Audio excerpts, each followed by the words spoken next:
There was good velocity. I mean, he looked good in the first inning, and there were other points where he looked like himself. And if that's the guy they're getting, I think they're going to be pretty excited about that for the second half. I got it. It's kind of insane what they're doing behind him, and I don't know if guys feel the pressure of that win total, but this is like beyond what they've done for Matt Cain and Logan Webb in terms of run support. Alex joins us on the River Islands guest line. Alex, good morning. Justin Verlander, he's 42 years old. All right, 42. Listen, I'm not saying he's cooked. I'm not saying that at all because the velocity is still there. I thought his stuff looked good, and at times he's been good enough to have a couple of wins. I don't think the 0-6 is indicative of the pitcher he's been, but clearly it's not going great for him right now. What do you make of the season thus far of one Justin Verlander as a San Francisco Giant? Well, I throw the record out because I think they've had some really bad blown saves in Verlander starts. And they also, I think, have scored like 26 runs for him, which is an incredible amount of run support just in how bad it is. And again, yesterday, I mean, he pitched well enough under most circumstances to be in that game, and they just do absolutely nothing. So I throw that out. I do think the stuff looks better yesterday. I mean, I think in general, people just have to maybe reset expectations where when he signed, you could go back a couple of years and go, man, he's had some really good stretches, even as his approach his 40s, and he's not too far removed from winning a Cy Young. Like, maybe he can be a real piece here. I think if you just reset expectations and think he's a back of the rotation guy, he's given him a lot of innings when he is healthy, and he's giving him a chance quite often. They just aren't scoring for him. So it's certainly been a little bit disappointing overall, and I know he has been disappointed with the way it's gone, but I don't know that there's going to be much better, and they don't really have. I mean, they do have some prospects, but they might need those guys in other forms in the second half. There's some questions with Birdsong right now, and we'll see where they go with Roop's innings. So I don't have a whole lot of concerns with Verlander because I think he's actually throwing okay. He's just he's a 4 or a 5, and I think things would look a lot better if they would score a couple runs for him every once in a while, and you'd feel a little bit better about him getting some wins on those days, and so far it hasn't happened. Yeah, I think we're all kind of in agreement, but let's just kind of project out here. I remember when when Barry Zito, started off 0-9, and it was uglier than this, and there was a huge contract, and we were like, I think year 2 of that contract. You don't want to see the guy go 0-10, and you also want to have respect for who he is within the game. And I think Buster and just Bob and the team has tremendous respect for what he's accomplished. What if they drop the next couple when he's out there? How do they play this out? I would guess that they probably don't care because I will tell you, everybody knows that he's at 262 wins. I have no idea how many losses he has, and I've never heard that from any Giants people.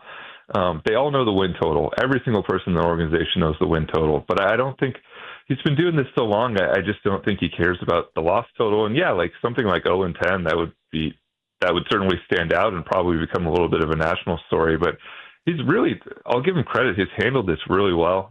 He's been very open after these starts and goes, yeah, I haven't thrown well, but he was excited yesterday and has been excited a couple times recently. So I don't know that they would look at the overall record. I think it's more about the way he's throwing. And there was good velocity yesterday. I mean, he looked good in the first inning, and there were other points where he looked like himself. And if that's the guy they're getting, I think they're going to be pretty excited about that for the second half and hope that it turns around. And I got to think, I mean, it's kind of insane what they're doing behind him. And I don't know if guys feel the pressure of that win total, but this is like beyond what they've done for Matt Cain and Logan Webb in terms of run support. And then you go back to like the Anaheim game, the Chicago game, some of the really bad blown saves behind him. Like at some point that'll turn.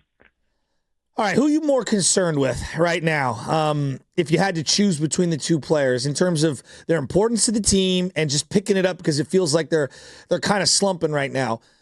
Is it Elliot Ramos or Raffy Devers?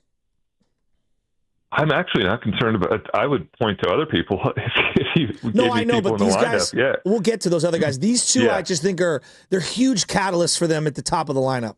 Yeah. He's streaky. I mean, we've seen it. He can carry them at times, and then he'll go in these ruts like this. I think the thing with Devers is he's just not healthy, and he came here with a groin injury. It seems to have gotten worse. There's the back injury now, the back tightness that's flared up, and he desperately needs today's day off, but I think he really, really, and I asked Bob Melvin about this a couple of days ago, he needs those 4 days. He needs the All-Star break.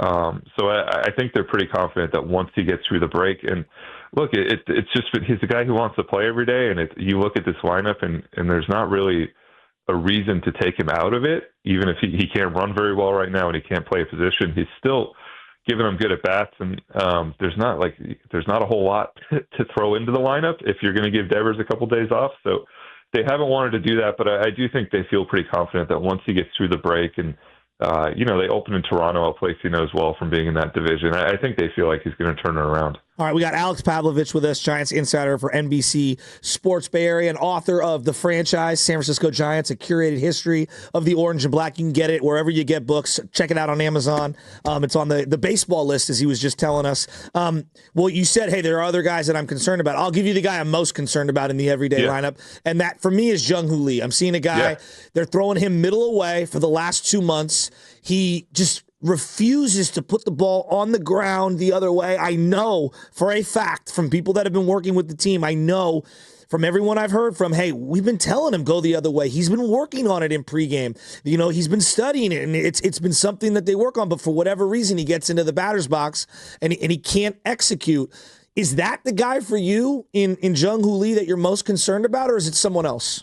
Yeah, when you brought up the other two, that's the name that pops in my head. And I think it's because we're seeing either a ground ball to second or a pop-up, it seems like, almost every single time. And it's been a long stretch of this now. I mean, it's been 6-7 weeks. And the thing about Jung Ho is, as talented as he is, we haven't, like, there's no, with Devers and Ramos, you can be like, we have a real track record here now of, like with Elliot, like, he's streaky. That he's going to come out of this. With Jung Ho Lee, we just don't, there's no track record really at the big league level. I mean, he played 36, 37 games last year, and yeah, we saw some really good things, but then he got hurt, and he had a good start to this year, but it's basically like with a prospect, like I would say the same right now with, it's somebody like Casey Schmidt, where it's like he has a great first week a couple years ago. The league's going to adjust at some point, and the league adjusted to Jung Ho Lee and the way he approaches his at-bats, and I think he hasn't been able to make that adjustment back at this point. And he's working on it. He's really talented. He's playing a terrific center field. He really has done a nice job out there defensively, but that is the one that I kind of go like, I don't know if I have an answer there, because we haven't seen it from him before, and this is also a huge adjustment for him, and we don't know like how long it's going to take him to figure this out, whether this is, he needs a couple weeks, whether this is the All-Star break for him, he gets a little breather, or whether this is something that the rest of the year he's trying to figure this out, and he goes in the offseason trying to maybe make real changes to his swing. But I think that's the one where it basically has looked the same for 6 or 7 weeks now, and he doesn't look completely lost. He's putting the ball in play a ton. It's just soft contact and a ton of pop-ups, and then I think you do see when he tries to go forward, I mean, those huge swings where the helmet comes off. And he's lunging. And you're at the games. I've only been to a handful of games. I'm sorry, Joe. I know you're ready to get in there. They field him like they've got the third baseman standing where the shortstop is, and the shortstop standing over second base. They're daring him to put the ball on the ground the other way. Yeah, they are basically, it's interesting. You go back to his first week in the big leagues last year, and Ha-Seong Kim of the Padres was playing him right up the middle, and you're not allowed to fully shift anymore, but he was as shifted over as you could be. And I was like, that's one of his best friends. That's the guy that knows him well. And he knew that, and he hit like 3 or 4 balls right at him, and he knew it well. And I think we've seen those charts get out, and if you could still have shifts, like we would see pretty dramatic shifts for him, because he is pulling a lot of balls to one side, and you're seeing teams adjust to that. Alex, did you view with the Phillies and Dodgers, 2 of the best in the National League, as a measuring stick type of a week heading into the All-Star break for this Giants team?